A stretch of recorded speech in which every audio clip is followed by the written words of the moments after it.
মহাপ্রভুর পূর্বে বৃন্দাবন সম্পর্কে কারো ধারণাই ছিল না, লুপ্ত ছিল বৃন্দাবন। কণ্টকাকীর্ণ জঙ্গলাকীর্ণ। আমরা বঙ্কিম সাহিত্যে, শরৎ সাহিত্যে দেখেছি সকলে কাশী পর্যন্ত যেত। কাশী গেলে মুক্তি হয়, কাশীতে মরলে মুক্তি তীর্থ, কাশীতে মরলে মুক্তি হয়। মহাপ্রভু বলেন আরো এগিয়ে যাও, মুক্তি তোমাদের কাম্য নয়, পঞ্চম পুরুষত্ব প্রেম তোমাদের কাম্য। প্রেম বৃন্দাবনে ছাড়া কাশীতে নাই। কাশীতে মুক্তি আছে, প্রেম আছে বৃন্দাবনে। যাও ব্রজের পথে যাও। কো বেত্তা কস্য বিপিন মাধুর্য ঋষু প্রবেশ, কে মাধুর্য বৃন্দাবন প্রেম নিকতনে, যুগল ভজনে কে আমাদের আলোর পথ ধরে, প্রেমের পথ ধরে দীপশিখা জ্বালিয়ে পৌঁছে দিল?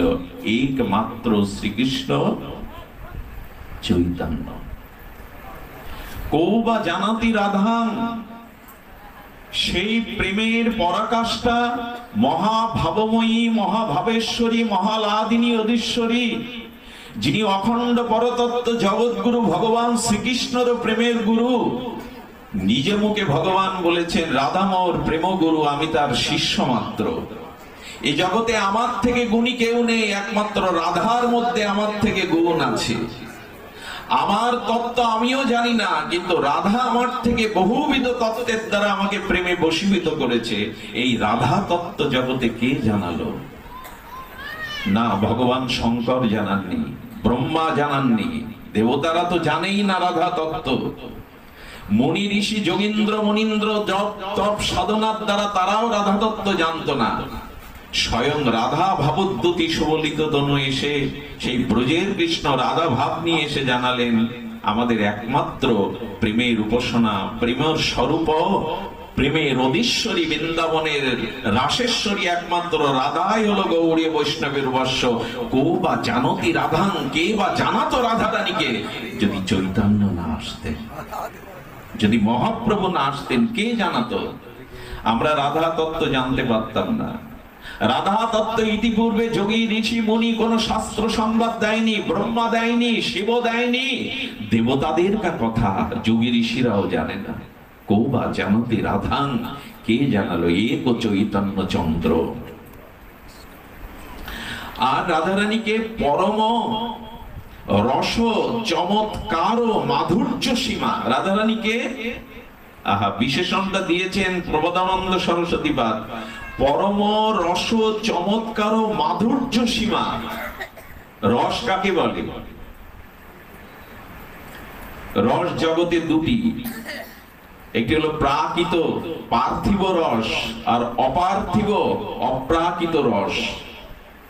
জগতের প্রাকৃত রসে আছে সুখ, আর অপ্রাকৃত রসে আছে প্রেম বা পরমানন্দ।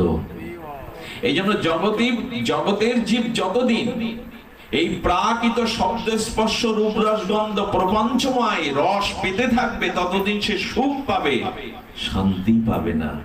সুখ এবং শান্তি এক জিনিস নয়। পার্থিব বস্তুর সাক্ষাৎকারকে সুখ বলে। রূপ চাই, পেয়ে গেলাম, বিল্ডিং বাড়ি চাই, অট্টালিকা পেয়ে গেলাম। পার্থিব বস্তুর সাথে সাক্ষাৎকারকে সুখ বলে। রূপ পেলাম, যৌবন পেলাম, অনন্ত ভোগ পেলাম, এগুলি তো সুখ। আচ্ছা, এখন গ্রীষ্মের তাপদাহে এয়ার কুলার চালিয়ে দিলেন, ঠান্ডা মেশিন, সুখ হলো? ওটা মাঘ মাসে সুখ হবে কি?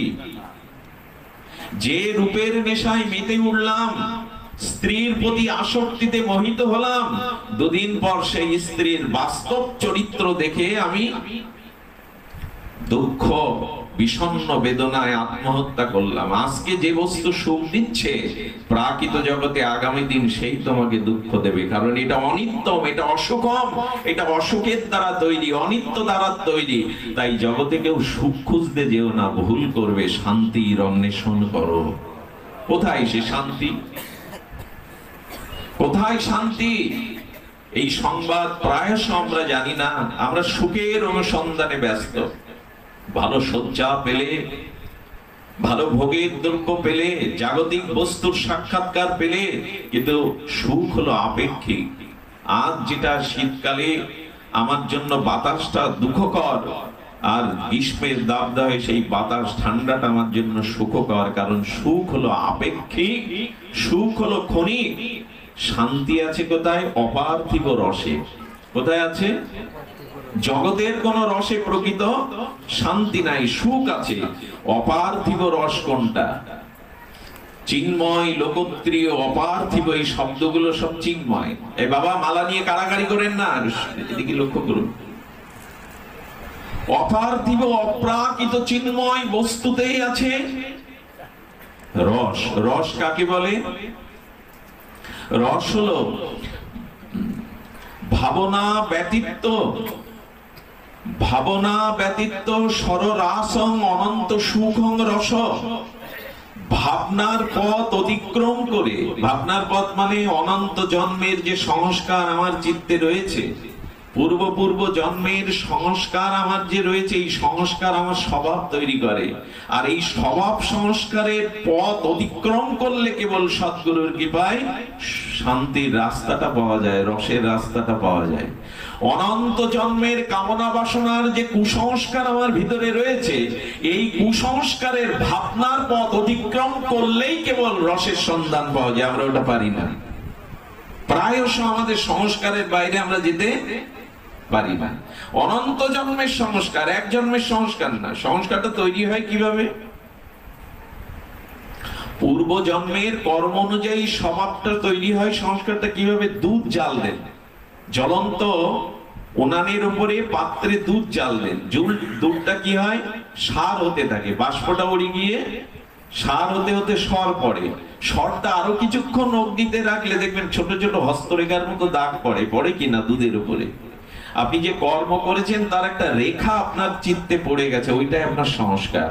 এই সংস্কারের পথ অতিক্রম করলে কেবল অপার্থিব রসের সন্ধান পাওয়া যাবে। এটা পারি কি আমরা? সেই স্ত্রী পুত্র দেহ গেহ অনিত্য সুখ নিয়েই তো মাতামাতি, আর পরকালে যাইবে একটু স্বর্গ চাই।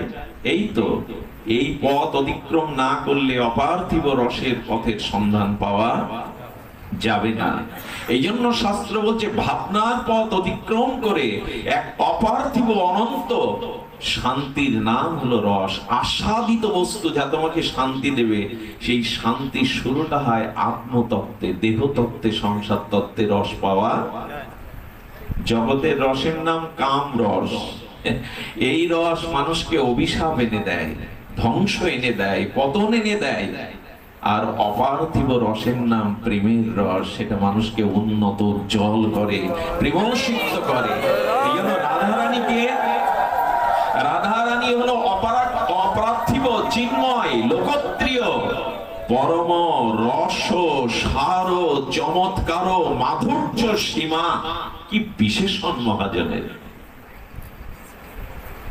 এই পার্থিব জগতের রস বিরস হয়ে সেই ভাবনার পথ অতিক্রম করে ভাবনা বত্ম, এবার তো কি তো ভাবনা বত্ম, সেই ভাবনার পথ অতিক্রম করে পিছনের সংস্কারকে জলাঞ্জলি দিয়ে সদ্গুরুর কৃপায়, মহাজনের অনুভাবে, শাস্ত্রের আনুগত্যে কেউ যদি অপার্থিব পরম আনন্দময় এই রসের সন্ধান পায়, সেই রসের সারের চমৎকারিতার পরম সীমার নামই হলো রাধা। এখানে আমরা যেতে পারবো বাবা? এটা অনেক দূরের কথা। বললেন অনেক দূরের কথা তো বলছো কেন? মাটি থেকে তো চাঁদ স্পর্শ করতে পারবো না, ভূমণ্ডলে দাঁড়িয়ে তো নবমণ্ডলের চাঁদ ছুতে পারবো না। বলে চাঁদ ছুবে কেন, চাঁদ স্পর্শ করবে কেন?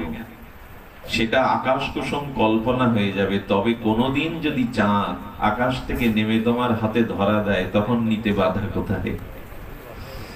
কেউ কেউ মনে মনে বলবেন 11টা পর্যন্ত জাগিয়ে যে সংবাদ দিচ্ছ ওটা তো আকাশের সংবাদ, মাটিতে নামো, তুমি তো মাটিতে বসে আছো। কেউ যদি বলে অত উচ্চ সীমায়, করসীমায় আমরা যেতে পারবো না, তবে বলি ওই পর্যন্ত যাওয়ার সাধ্য কারো ছিল না, ব্রহ্মারও ছিল না। কিন্তু চাঁদ যদি ঘরে এসে হাতে ধরা দেয়, নিতে বাধা কোথায়? তো শ্রীকৃষ্ণ চৈতন্য মহাপ্রভু সেই কি করেছেন? অনার্পিত চরি, সেই অনার্পিত ধন, রাধা দাস্য, রাধা প্রেমটাকে নিজে জগতে নামিয়ে আনলেন। আর দুয়ারে দুয়ারে ব্রহ্মারও বাঞ্ছিত সেই প্রেম আমাদের হাতে তুলে দিলেন, হৃদয়ে তুলে দিলেন। নিতে বাধা কোথায় যদি চাঁদ আমার হাতে আসে? রাধা রানীকে তুলে দিলেন মহাপ্রভু। গৌবা জানতি রাধা, কে রাধাকে জানতো যদি গৌর না হতো? আপনার টাকা পয়সা ঘটি কম্বল আমি কেড়ে নিতে পারি দস্যুবৃত্তি করে, আপনার ভাব কেড়ে নিতে পারবো? তো মহাপ্রভু রাধা রানীর ভাবটাকে নিয়ে এসেছেন। আর এসেছেন কিভাবে? কাঙালের ঠাকুর হয়ে, মহাবদন্য হয়ে, প্রেম দাতা হয়ে। মহাপ্রভুর স্বরূপ প্রেম দাতা অবতার আর আসে নি। সেই পরম রস চমৎকার ও মাধুর্য সীমা রাধারানীকেই জানালেন মহাপ্রভু। যদি গৌর না হইতো, সকলের এটা আপনাদের গুনগুন করে গেয়ে বসেন মাঝে মাঝে, যদি গৌর না হইতো কেমন হইতো, কেমনে ধরিতাম দে রাধার মহিমা প্রেম রস সীমা জগতে জানাতো কে যদি গৌর না হইতো। এক গৌর চন্দ্রই কেবল এই পরম রস চমৎকার রাধারানীকে দিয়ে দিলেন। তবে জগতের রসে আমরা যারা মর্ত, কবিরাজ কৃষ্ণ গোস্বামী বলেছেন এই জগতের রস পাল্টিয়ে অপার্থিব রসে যাওয়া যাবে কি করে? বললো সিঁড়ি একটাই, নিচে নেমো না, উপরে ওঠো। একটাই সিঁড়ি, যখন নিচে নামবে তখন দৃষ্টিটা থাকবে ওর ওই সিঁড়ি দিয়ে যখন উপরে যাবে। অর্থাৎ কামরসটা হলো নিজ সম্ভোগ কেবল, অর্থাৎ নিজ দেহ সংসার সুখের জন্য যখন আপনি যা নিজের দিকে টানবেন, আত্মভোগের জন্য, দেহ সুখের জন্য, প্রাকৃত জগতের রসটাকে যখন আপনি নিজ সুখের সম্ভোগের জন্য টানবেন, তখন তার নাম হবে কামাত্মেন্দ্রিয় প্রীতি বাঞ্ছা। ওইটা উল্টে দিন। গোলাপের বাগানে গিয়ে একটা গোলাপ ফুল তুলে সুন্দরী রমণীর খোপায় দিয়ে দিলেন, এর নাম কাম। আর ওই ফুলটা ওই বিন্দু থেকে তুলে অগুরু চন্দন করে রাধারানীর চরণে দিয়ে দিন, ওটাই হলো প্রেম। নিজের ভোগের জন্য যে চেষ্টা, নিজের ভোগের জন্য যে চেষ্টা, তাকে বলে আত্মেন্দ্রিয় প্রীতিবাঞ্ছা, একে বলে কাম।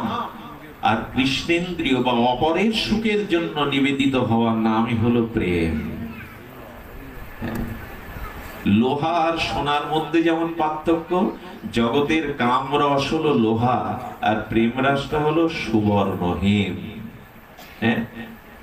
কাম হলো পুতি দুর্গন্ধময় নরক, অমানিসার অন্ধকার, আর প্রেম হলো অপার্থিব অনন্ত আনন্দময় আর স্বর্গীয় আনন্দ অমৃত সুধা পুষ্প কাঞ্চন। এই জন্য সূর্য যেমন প্রেম, কাম হলো গাঢ় অমানিসার অন্ধকার। অন্ধকারে দেখা যায় কি মা? নিজের হাতটাও ঘোর অমানিসার অন্ধকারে দেখা যায়। কাম তোমাকে স্বরূপ দেখতে দেবে না, শান্তিকে দেখতে দেবে না, আনন্দকে দেখতে দেবে না, প্রেমকে দেখতে দেবে না। আর দিবালোকে সূর্য উদয় হওয়ার সাথে সাথে জগতের সমস্ত বস্তু দৃষ্টিগোচর হবে। যেদিন আত্মসুখ জলাঞ্জলি দিয়ে কৃষ্ণ সুখের জন্য, গৌর সুখের জন্য, রাধারানীর সুখের জন্য, অপারের সুখের জন্য নিজের সুখটাকে জলাঞ্জলি দিবেন, তখনই সূর্য উঠবে, আলো উঠবে, জগৎ প্রশোভিত হবে পরম আনন্দে। প্রেমটাই তো বুঝি না, নিজ সুখের চেষ্টায় সারা জীবন কাটিয়ে গেলাম, নিজের ভোগের চেষ্টায় সারা জীবন কাটিয়ে গেলাম। প্রেম হলো অপরকে সুখ দেওয়ার নাম হলো প্রেম, আর নিজে সুখে হওয়ার চেষ্টার নাম হলো, এইটুকু বুঝলে অনেক বোঝা হলো, তা তো বুঝি না। অপরকে সুখ দেওয়ার নাম হলো প্রেম। ভক্ত কবিরের কাছে একটু নিচে নেমে আসে, এই জন্য বললেন এক চৈতন্য চন্দ্র পরম করুণায় সর্বামি আবিষ্কার। এই সবকিছু আবিষ্কার করলেন একমাত্র শ্রীকৃষ্ণ চৈতন্য মহাপ্রভু। এই জন্য প্রতিটি জীব মহাপ্রভুর কাছে বড় ঋণী। অকৃতজ্ঞ হব যদি গৌরচন্দ্রের মহিমাকে না জানি। বৈদিক সনাতন ধর্ম গ্রহণ করে এই নিতাই চৈতন্যের বিশেষ কলিযুগে, হরিনাম প্রেম যুগে যদি চৈতন্য নিতাইকে না জানি, চরণাশ্রয় না করি, আমি দৈত্যই থেকে যাব। পূর্বে জৈসে জরাসন্ধ আদি রাজাগণ বেদ ধর্ম করি করে বিষ্ণুর পূজন। কৃষ্ণ না মানিল তারে দৈত্য করি জানি, চৈতন্য না মানিলে তারে দৈত্য করি মানি। জরাসন্ধের কথা মনে আছে? মগধ রাজ, মগধ নরেশ আমাদের বিহারের রাজা ছিলেন, পরাক্রমশালী। জরাসন্ধ 17 বার আক্রমণ করেও ভগবান কৃষ্ণ যাকে পরাস্ত করতে পারেনি। সেই জরাসন্ধ বিষ্ণু পূজা করত। কার পূজা করত? বিষ্ণু পূজা। আর বেদ ধর্ম করত। বেদে কি বলেছে? অতিথি নারায়ণ, পিতামাতার সেবা করো, অতিথি সেবা করো, আচার্যের সেবা করো। অতিথিকে আহার না করিয়ে জরাসন্ধ অন্ন পেত না। সে কৃষ্ণকে মানল না বলে জরাসন্ধ দৈত্য হয়ে গেল। আর এই বিশেষ কলিযুগে নিতাই চৈতন্যকে যে মানে না, সে আর এক দৈত্য। আঘাত পেলেন তো কথাটাই? আঘাতের কথা না, কারণ চৈতন্য পরবর্তী যত অবতার এসেছেন, শুনে রাখুন, সনাতন ধর্মে অসংখ্য অবতার। আমরা সবাইকে প্রণাম করি। সবার মতপথ সত্য, সবার মতপথে গেলে একটা লক্ষ্যে পৌঁছানো যাবে। তবে চৈতন্য পরবর্তী যত অবতার সনাতন ধর্মে এসছে, চৈতন্য দেবকে অবমাননা করার সাহস কেউ দেখায়নি। চৈতন্যের প্রেম ধর্ম, সংকীর্তন ধর্মকে পরিপূরণ করেছে তারা। কেউ সংকীর্তনকে বাদ দেয়নি, কেউ মহাপ্রভুর আদর্শকে বাদ দেয়নি। সে ওরাখান্দিক ঠাকুর বলুন, তিনি সংকীর্তনে মেতেছেন, যেটা মহাপ্রভুর দেখানো পথ। মহাপ্রভুর আগে প্রাক চৈতন্য যুগে হরিনাম সংকীর্তন ছিল না। খোল করতাল সহযোগে সমস্বরে কীর্তন ছিল না। 550 বছর আগে চৈতন্য দেবের আবির্ভাবে কীর্তন এলো। চৈতন্য দেবের পরবর্তীতে যত অবতার এসছেন, তারা সংকীর্তন ধর্মকে কেউ পাশ কাটিয়ে যাননি। ঠাকুর রামকৃষ্ণ পরমহংস দক্ষিণেশ্বরে তিনি নিত্যানন্দ ভাবে বাবা বিষ্ণুয় হাত তুলে বলছেন, ওহ সংসারী জীব, কলিযুগে নারদীয় ভক্তি শ্রেষ্ঠ। তোমরা তুলসী তলায় গৃহী জীবরা হাততালি দিয়ে সকাল সন্ধ্যা হরিনাম করো। এই কথা বলছেন রামকৃষ্ণ পরমহংস। ঠাকুর অনুকূল চন্দ্র সৎসঙ্গের প্রতিষ্ঠাতা, তিনি বললেন, হরির নাম পরম ব্রহ্ম, জীবেরই মূল ধর্ম, অধর্ম কুকর্ম ছাড়ো রে। রাধা গোবিন্দ নামটি বদনে লয়ে, নয়ন নীরে সদা ভাসরে। ওরাখান্দিক ঠাকুর বললেন, সবকিছু মিশিয়ে মাতিয়ে আমি হরিনামই দিয়ে গেলাম, হরি বলি দিয়ে গেলাম। কে হরিনামকে পাশ কাটালো? আর এই হরিনামের উৎপত্তি কার দ্বারা? এই হরিনাম সৃষ্টি হলো জগতে কার দ্বারা? একমাত্র নিতাই চৈতন্যের কৃপার দ্বারা। আমার গায়ের জোরের সিদ্ধান্ত নয়, সমগ্র শাস্ত্রীয় সিদ্ধান্ত। সংকীর্তন ধর্মকে বিশ্বে চিন্তা করতে পারেন, আমেরিকা, ইউরোপ, জার্মানি, পাশ্চাত্য দেশে তারা হরিনাম করে। নাইট ক্লাবে অর্ধ উলঙ্গ হয়ে যেসব নারীরা নৃত্য করত, মদের আড্ডায় যারা ভেসে থাকতো, পর স্ত্রীর প্রতি যাদের সামান্য আর এই যা শালীনতা ছিল না, আজ লক্ষ লক্ষ সেই ছিল প্রভুপাদ 70 বছর বয়সে আমেরিকার বুকে গিয়ে দাঁড়ালেন। মহাপ্রভু শ্রী গুরু করুণা নিয়ে, বহির্বিশ্বে হরিনাম নিয়ে 70 বছরের এই মহাপুরুষ পুরো আমেরিকাকে নাড়িয়ে দিলেন, আমেরিকাকে হরিনামে নাড়ালেন। আজকে তারা মালা তিলক নিয়ে বৈষ্ণব হয়ে কিভাবে হরিনাম নিয়ে, কি ভাবা যায়? এর পেছনে কার শক্তি? চৈতন্য দেবেরই করুণা। পৃথিবীতে যত আছে নগরদি গ্রাম, সর্বত্র প্রচার হবে হরিনাম। এই জন্য দয়া করে শ্রীকৃষ্ণ চৈতন্যকে না মানলে, নিত্যানন্দ গৌরকে না মানলে, কলিযুগের যুগ ধর্ম হরিনামকে আশ্রয় না করলে আমরা পথ পাবো হয়তো, কিন্তু লক্ষ্যে পৌঁছাতে পারবো না। অপার্থিব পঞ্চম পুরুষত্ব প্রেম আমরা পাবো না। আর তো ব্রজের সিঙ্গারময় লীলা, গণিত কাঞ্চন তনু, অনর্বচনীয় মহাপ্রভু না এলে ব্রজের যুগল ভজন। রাধা কোথায় ছিল? গোপীনাথের পাশে, মদন মোহনের পাশে রাধারানী ছিল না। আজকে অনেকেই বলে, রাধা তোমরা কোথায় পেলে? এত রাধা রাধা করে জগৎ মাতাচ্ছ, এত রাধা রাধা বলে নৃত্য করছো, কোথায় ছিল? চৈতন্য দেব না এলে রাধারানীর তত্ত্বকে আমাদের অধরাই থেকে যেত, আড়ালেই থেকে যেত। এই করুণাময়ী পরম রস ও চমৎকারকে আমরা পেতাম না। এই জন্য আমাদের রঘুনাথ দাস গোস্বামী বললেন, যারা রাধারানীকে বাদ দিয়ে এক কৃষ্ণের উপাসনা করে তারা কপটি, আমি তাদের মুখও দেখব না। কত বড় কথা বললেন। কিন্তু যারা যুগল ভজন করে, আমি তাদের চরণ জল করে প্রক্ষালন করে সেই জল পান করে মাথায় ধারণ করব। যুগল ভজন ধরো। এই যুগল ভজনই আমাদের। আজ দেখুন মন্দিরে মন্দিরে তাকিয়ে দেখুন, রাধারানী যুগল। সুখ বলে আমার কৃষ্ণ মদন মোহন, কত আস্ফালন। সুখ বলছে আমার কৃষ্ণ মদন মোহন সারি বলে আমার রায় বামে যতক্ষণ, রাধারানী বামে না থাকলে কৃষ্ণ বিশ্বমোহন হতে পারত, মদন মোহন হতে পারত না। রাধারানী বামে বলেই তো মদন মোহন। মদনকে বশীভূত মচ্ছিত করলো কার শক্তিতে? এই প্রেমের শক্তিতে। এই পরম রস চমৎকার মাধুর্য সীমা একমাত্র করুণাময়ী রাসেশ্বরী, বৃন্দাবনেশ্বরী, অধীশ্বরী, প্রেমেশ্বরী রাধারানীকেই মহাপ্রভু প্রতিষ্ঠা করলেন। এটা যদি না জানি অনেক অনেক কম পাবো।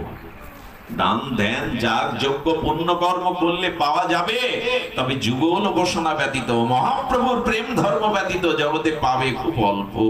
16 আনাতে 1 আনা। এতে মন ভরবে না, এতে হৃদয় ভরবে না।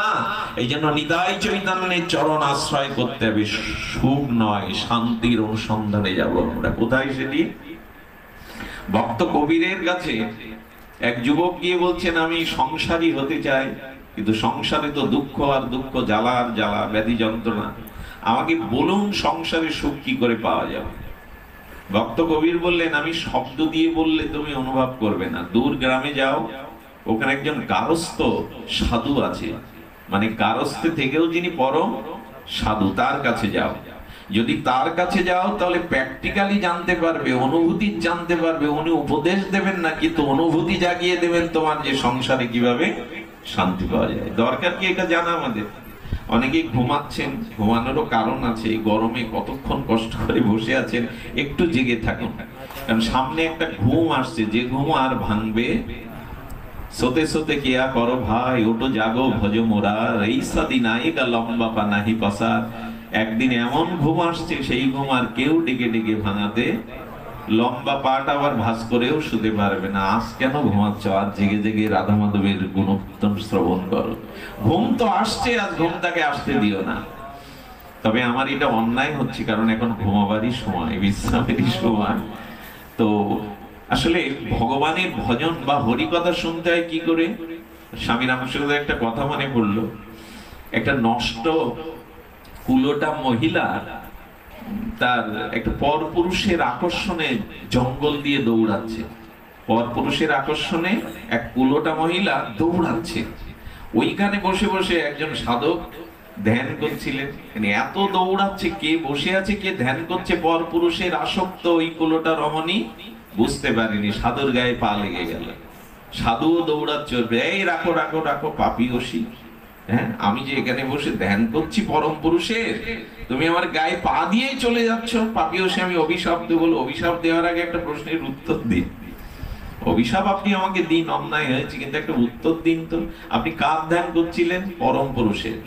বলে মনে হয় না, আমি একটা কুলোটা রমণী। যদি পর পুরুষের আসক্ত থেকে দৌড়াতে দৌড়াতে আমার লক্ষ্য না থাকে যে কার গায়ে পা দিলাম, কোনটা ডিঙিয়ে গেলাম, আর আপনি পরম পুরুষের ধ্যান করতে করতে বুঝে ফেলেছেন যে কে আমার গায়ে পা দিয়ে গেল, কে গেল, তার পেছনে দৌড়াচ্ছেন, আপনার পরম পুরুষের ধ্যান হয়নি। উনি চুপ মেরে গেলেন, মাথা নিচু করলেন। ঠিকই বলেছ মা, যদি পরম পুরুষেরই ধ্যান করি তবে অন্যদিকে লক্ষ্যটা যাবে কোথায়? তুমি যদি পরপুরুষে আসক্ত হয়ে কার গায়ে পা দিচ্ছ না জানো, এখন একটু আবেশ আনো। কোন দিন কোন সাধু সঙ্গে কোন এক মহাবাণীতে আপনার হৃদয়ে পরিবর্তন হবে আপনি তাও জানেন না। এই জন্য বলেছেন, ধরবি যদি তারে থাকবি প্রতীক্ষায়। যদি তাকে ধরবি তবে প্রতীক্ষায় থাকো। কখন যে হৃদয়ে আসবে জানি না। শুধু ভক্তগণ, একটু কষ্ট স্বীকার করতে হবে শান্তি পেতে গেলে। আচ্ছা, ডাক্তারের কাছে গেছেন, আপনার বাচ্চাটার বিরাট একটা ফোড়া হয়েছে, ওখানে ঘা হয়েছে, বল বলে পুজ রক্ত, পাটা নষ্ট হয়ে যেতে পারে। ডাক্তার যখন ছুরি বের করে ওর অপারেশন করবে, পিতামাতা বা ওই ছেলেটা কি ভাববে? ডাক্তার নির্দয়, নিষ্ঠুর, আপনাকে যন্ত্রণা দেওয়ার ব্যবস্থা করছে। বাইরে ছুরি কাছে নিয়ে কাটলেও, অপারেশন করলেও, বাইরে ব্যথা দেওয়ার ভাব থাকলেও তার অন্তরে কিন্তু তাকে নিরাময় বা শান্তি দেওয়ারই ভাব আছে, তাই না? তো দেহের কষ্টকে যারা সহ্য করে মনে করে প্রভু আজ নিদ্রাটাই নাই ত্যাগ করলাম, আজ দেহ সুখ না হয় ত্যাগ করলাম, আপাতত যেটুকু কষ্ট হচ্ছে ওটুকু সহনশীল করলেই কিন্তু ভেতরে শান্তির একটা পরশ আছে। দেখুন সংসারে এখন গিয়ে তো আমরা ঘুমাবো, খাওয়া দাওয়া ঘুম নিদ্রা এই তো রাতের কাজ, আহার বিহার বিনোদন বা ঘুম। কিন্তু এই যে কষ্টটা স্বীকার করছেন মাটিতে বসে সাধু সঙ্গে হরি কথাতে, এতে কেমন জানেন, এই ডাক্তারের ছুরিটা চোরের হাতে দিয়ে দিন, ডাকাতের হাতে দিয়ে দিন, ও যখন আপনার বুকে বসাবে না, ওই একই ছুরি দিয়ে একজন আপনাকে হত্যা করলো, একই ছুরি ডাক্তারের কাছে দিলে ওইটা অপারেশন করে সুস্থ করলো। তো এইখানের কষ্টটা আপনাকে সুস্থ করবে, পরমানন্দ দেবে, বাইরের ছুরিটা আপনাকে কষ্ট দেবে। আচ্ছা কুমোর যারা হাড়ি পাতিল তৈরি করে কিনা, কুমোর একটা মাটির কলসি তৈরি করে পেটায়, দেখবেন ওই যখন রৌদ্রে শুকাতে দেয় মা, তারপর কি করে বাইরে লাঠি দিয়ে পেটাচ্ছ কেন, বলে পেটালে কি হবে, ওই পেটাতে গিয়ে আঘাত করতে গিয়ে ও তো ছিদ্র হয়ে যেতে পারে, নষ্ট হয়ে যেতে পারে, যাতে নষ্ট নয় ভেতরে আর একটা শক্ত কিছু দিয়ে হাত দিয়ে সাপোর্ট দেয়, দিয়ে বাইরে দিয়ে বাড়ি দেয়, কেন জানেন, ও যেন সোজা হয়, ও যেন সরল হয়, আঁকা বাঁকা না হয়। মাঝে মাঝে একটু আঘাত সইতে হয়, হ্যাঁ, একটু হরি নামে কষ্ট, একটু হরি কথাতে কষ্ট একটু সইতে হয়, হলে কি হয় জানেন, সরলটা হয়ে যায়। আঘাতটা মাঝে মাঝে সহ্য করতে হয়।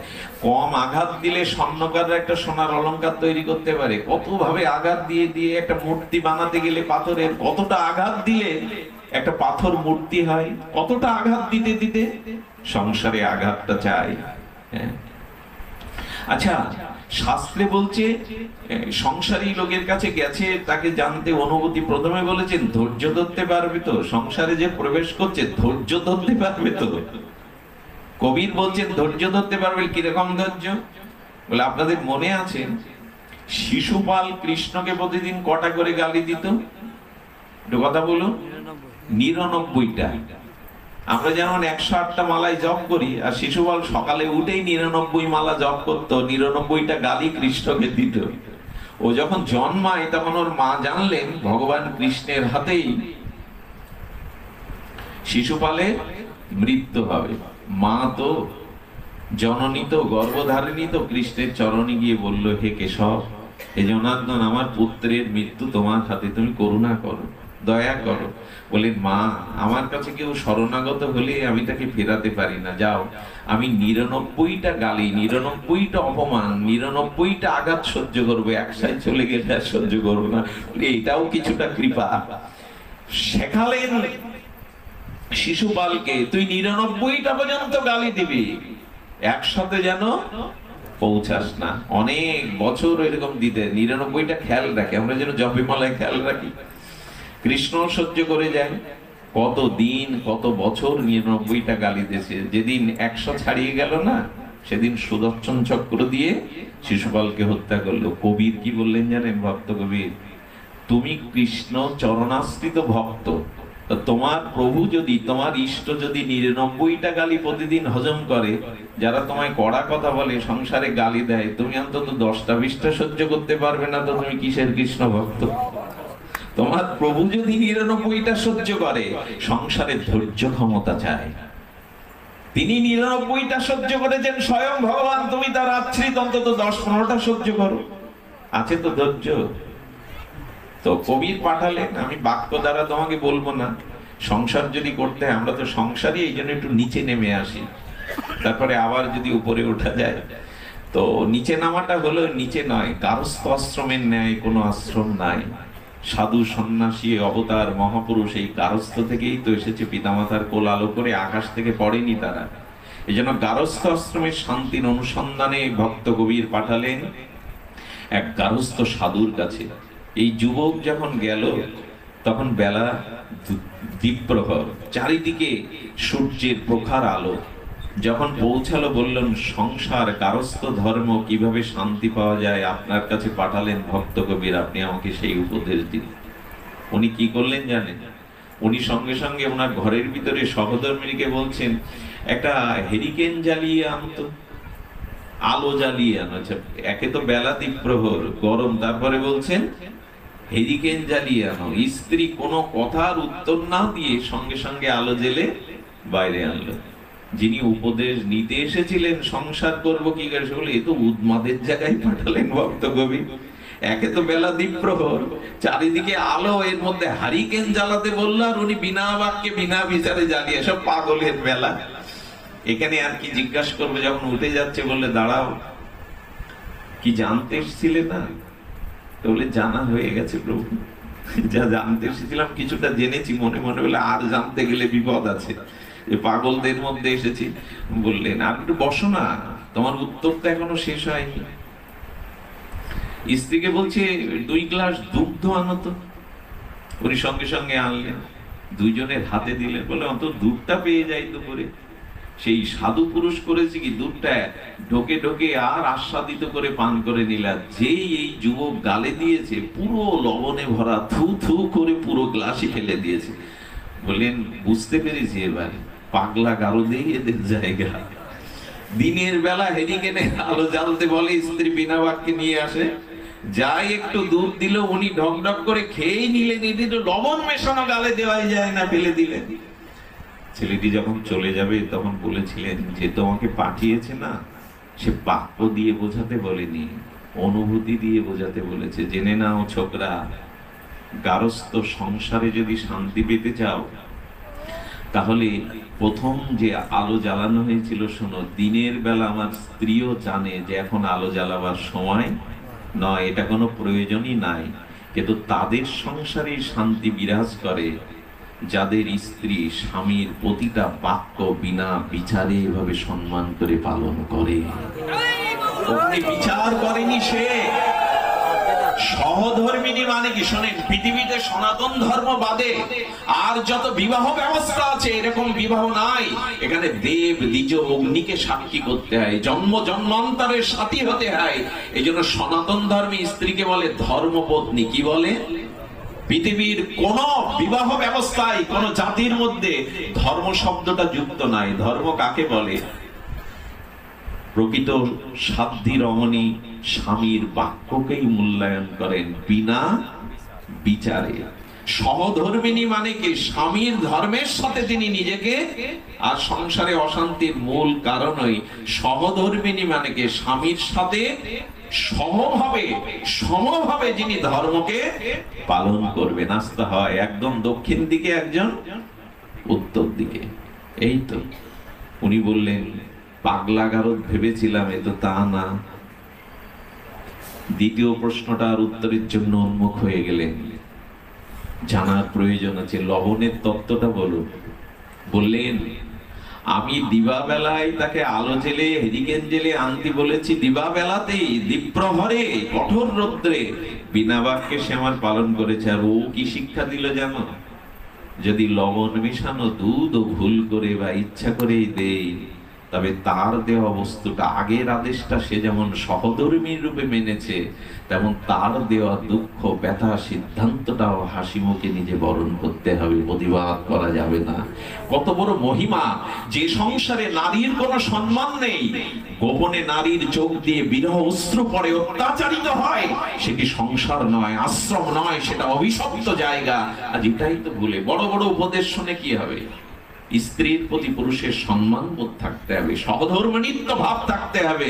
উনি প্রণাম করে বললেন, এই দুটো সহনশীল যদি একসাথে থাকে, তবে সংসার গারস্থ আশ্রম হয়ে যাবে, নচেত নয়, নচেত নয়। উপদেশটা সাধারণ, কিন্তু এর গভীর মর্মস্পর্শিতা অনেক দূরে। আজ আমাদের ভিতরে সংসারে, আচ্ছা আপনি মন্দিরে যান, তো মন্দিরে গিয়ে আপনি শান্তি পাবেন, তীর্থে গিয়ে আপনি শান্তি পাবেন, যদি ঘরে শান্তি না থাকে। ঘরে শান্তি থাকার মহাপ্রভু বিধান দিয়ে গেছিলেন। বলো ভোরবেলা স্বামী স্ত্রী উঠে যদি মঙ্গল আরতি দেয় না, ওই ঘরে অমঙ্গল ঢুকবে কি করে? মঙ্গল আরতি দেন আপনারা? হ্যাঁ, শতকরা 2-5 জন দেন। শতকরা ভোরে উঠে কোন মা স্নান করে যদি মঙ্গল প্রদীপে জ্বালায় ভগবানের সামনে, অমঙ্গলটা ঢুকবে কি করে? কিন্তু আজ এটা বড় দুরূহ হয়ে গেছে। সংসারে আমাদের সবার মত পথ আদর্শ সহধর্মিনীর নামে বলছি। মা সীতাকে বললেন, রঘুপতি রাম, শীতে বন জঙ্গলের নগ্ন পথে, কণ্টকাকীর্ণ পথে তুমি যেতে পারবে না, তুমি রাজ দুলারি, তুমি মিথিলার অধীশ্বরী, জানো কি তুমি যেও না বনবাসে আমার সাথে। বললেন স্বামীর সুখী সুখী, স্বামীর দুঃখে দুঃখী হওয়াই তো ভারতীয় নারীর আদর্শ। প্রভু আমি আপনার সাথেই যাব। সীতার আদর্শ আজ মানি আমরা। আর শৈবা, স্বামী যদি ঋণী হয়ে যায়, স্ত্রী তাকে, আজকাল তো হিন্দু সমাজেও ডিভোর্স বেড়েছে, ছাড়াছাড়ি বেড়েছে। স্বামীর অর্থনৈতিক দুর্বলতা থাকলে, তার ভরণ পোষণের ক্ষমতা না থাকলে তাকে ত্যাগ করে বাপের বাড়ি চলে যায়। কিন্তু শৈবা, রাজা হরিশ্চন্দ্রের সহধর্মিণী শৈবা, স্বামীকে ঋণমুক্ত করার জন্য কাশীর বাজারে নিজেকে দাসী রূপে বিক্রি করে দিল। প্রভু আমি বিক্রি হই, লোকের বাড়ি ঝিগিরি করি, কিন্তু আপনি ঋণ মুক্ত হন। এটাই তো আমার ধর্ম, এটাই তো আমার আদর্শ। আছে এগুলি। আজ যাগযজ্ঞ হচ্ছে, পূজা হচ্ছে। আজ দুর্গা পূজায় গিয়ে কি দেখেন, দুর্গা পূজা তো বাংলাদেশের জাতীয় পূজা, কত লক্ষ কোটি টাকা খরচ করে করা হয়। আদর্শ নেই। দেখবেন মা দুর্গার দশপ্রহরিণী, মা দুর্গার মাথার উপরে শিবের মূর্তি। অনেকের কাছে প্রশ্ন করে যে ঠাকুরমা, মার মাথার উপরে শিব ঠাকুর কেন? বললেন মা যুদ্ধ করছে, শিব ঠাকুর আড়াল থেকে সেটা। এগুলি না, এরকম আষাঢ়ে গল্প জুড়ে দিলে হবে না। আসলে দুর্গা বলছেন আমি দশপ্রহরিণী, আমি অসুর বিনাশিনী, আমি সংসারে আমার গণেশ, দুর্গা, লক্ষ্মী, সরস্বতী তাদের প্রকৃত আদর্শে মানুষ করেছি, তাদের প্রকৃত ধার্মিক আদর্শবান তৈরি করেছি। আমি 10 হাতে 10 দিকে লক্ষ্য করি, কিন্তু আমার চিন্তাটা থাকে স্বামীকে আমি মাথায় নিয়ে চলি, স্বামী আমার মাথায় থাকে। এই জন্য দুর্গা প্রতিমার উপরে দেখবেন ভগবানের একটা শঙ্করের মূর্তি ঋষিরা দিয়ে দিয়েছেন। সংসারে যত কাজই করো স্বামীকে মাথায় রাখো, এই আর মাথায় রাখা। এই জন্য সংসারে শান্তির মূল হলো ভগবান। আচ্ছা ইটের উপরে ইট দিলে দাঁড়াবে? পাঁচিল হবে? দেয়াল হবে? ধসে পড়বে কিনা? মাঝখানে সিমেন্ট দাও। স্বামী স্ত্রীর মধ্যে, সংসারের মধ্যে যদি ধর্মীয় অনুভূতি থাকে, সহমর্মিতা থাকে, তবে দাঁড়িয়ে যাবে, তবেই শ্রেষ্ঠ আশ্রম তোমাদের, না হলে দাঁড়াবে না। দাঁড়াচ্ছেও না, দাঁড়াচ্ছেও না। এই জন্য বললেন মাঝখানে সিমেন্ট দাও, নাহলে ইটের উপরে, ইষ্টকের উপরে ইট দিলে পাজা হবে, প্রাচীর হবে না, সংসার হবে না। এই জন্য শাস্ত্রে বারবার বলেছেন সংসারের আদর্শ হলো ধর্মটাকে আর আমাদের অঙ্গীভূত করা। ধর্মটাকে আমাদের, আমরা মন্দিরে রামের পূজা করি, বাইরে এসে সংসারে রাবণের কাজ করি। বোঝা গেল? মন্দিরের রঘুপতি রাজ বলেছেন রামচন্দ্র আছে, সীতাপতি, ফুল চড়ালাম, দুধ দিলাম, ধূপ আরতি দিলাম, কিন্তু বাড়ি এসে করলাম কি? রাবণ। রাবণের কাজ কি? রাবণ মাকে উঠতে বসতে গালি দিত, মার কোনো কথা। আশ্চর্য হতে হয়, ছোটবেলায় কোন শিশু বাবা মার কাছে এক প্রশ্ন ধর, মা ওইটা কি গাছ, ওইটা কি বাকি, 10 বার হেসে উত্তর দিয়েছে। বাবা মা বৃদ্ধ হলে, বৃদ্ধ বাবা মা ক্ষীণ কণ্ঠে একটা যদি কিছু জিজ্ঞেস করে চিচিয়ে ওঠে, জোরে কথা বলতে পারো না। এই তো, এই জন্য শাস্ত্রে বলছেন না, মন্দিরে গিয়ে রামের পূজা করলে ভেতরে কেন রাবণের স্বভাব তোমার? মন্দাদরীকে মানিনি রাবণ, অত সতীসাধ্যী মন্দাদরী থাকতেও মা সীতার দিকে দৃষ্টি দিল রাবণ। তুমি মন্দিরে পূজা করবে কি করে? হৃদয়ে তো রাবণকে বসিয়েছো, বাইরের মন্দিরে রামকে পূজা করে কি করবে তুমি? বরঞ্চ এক কাজ করো, মন্দিরে যাও আর না যাও, হৃদয় মন্দিরে রামকে বসাও, রামের আদর্শকে বসাও। আমরা সেটা পারি না। আমরা বাইরের মন্দিরে ধূপ চড়াই, আর গোবিন্দের মন্দিরে, ভগবানের মন্দিরে বিড়ি চড়াই। বাইরের মন্দিরে গিয়ে এক গাছি ধূপ নিয়ে আরতি করলাম, আর যে মন্দির ঈশ্বর করেছেন, যে মন্দিরে আমার হৃদয়ে দেশ অর্জুন তিষ্ঠতি ভগবান, বিড়ি ধরালাম। কি ধর্ম? এই যে মন্দির, আমাদের ফরিদপুর এলাকায় তো বাড়ি বাড়ি মন্দির। এক জায়গায় দাদা আমি গেলাম, মদন মোহন দাদা, দেখি মনসার মন্দির চারিদিকে, চারিদিকে এই মন্দির সেই মন্দির। ভালো, বাড়িতে মন্দির থাকা ভালো, কিন্তু দেবতাকে দাঁড় করিয়ে যদি উপযুক্ত সেবা চর্চা না করেন, আপনার বেলায় 3টে ফ্যান, চারিদিকে একটা সিলিং ফ্যান, একটা কি ফ্যান বলে Premananda, ceiling fan, table fan, দেবতার ওখানে কোনো বাতাসের ব্যবস্থা নাই। ছেলে মেয়ের গায়ে দোলা লাগলে মা আঁচল দিয়ে মুছিয়ে দেয়, আর মন্দিরে ঠাকুর ঘরটা 100-200 গ্রাম ঝুলো বেরোয়, কতদিন ঝাড়া হয়নি। আমাকে একজন বলছেন, দাদা এত লক্ষ্মী পুজো করি, অভাব যায় না কেন?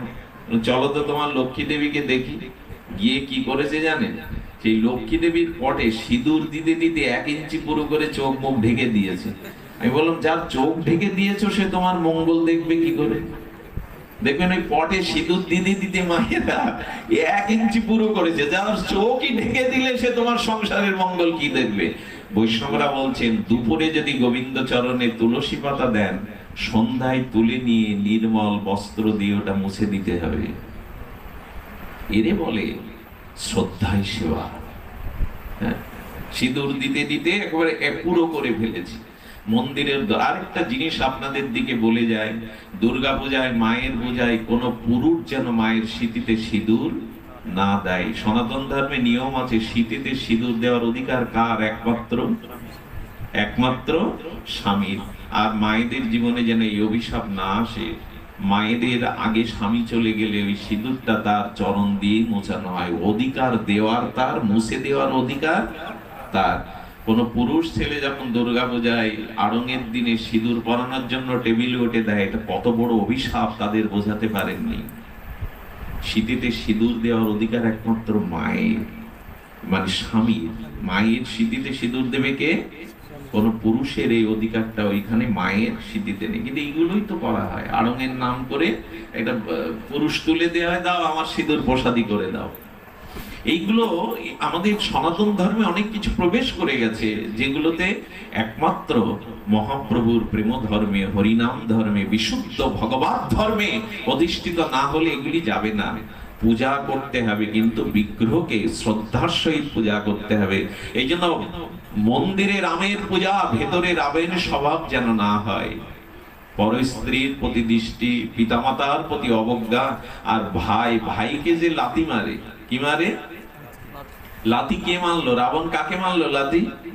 ঘোর রাজসভার মধ্যে বিভীষণের মাথায় যারা ছোট ভাইকে, বড় ভাইকে এরকম করে অপমান করে, এদের হৃদয়ে রাম নেই, এদের হৃদয়ে কে আছে? রাবণ। আজ তাই তো হচ্ছে, ভাই ভাই সব জায়গায় গিয়ে দেখুন ভাই ভাইয়ের সমস্যা।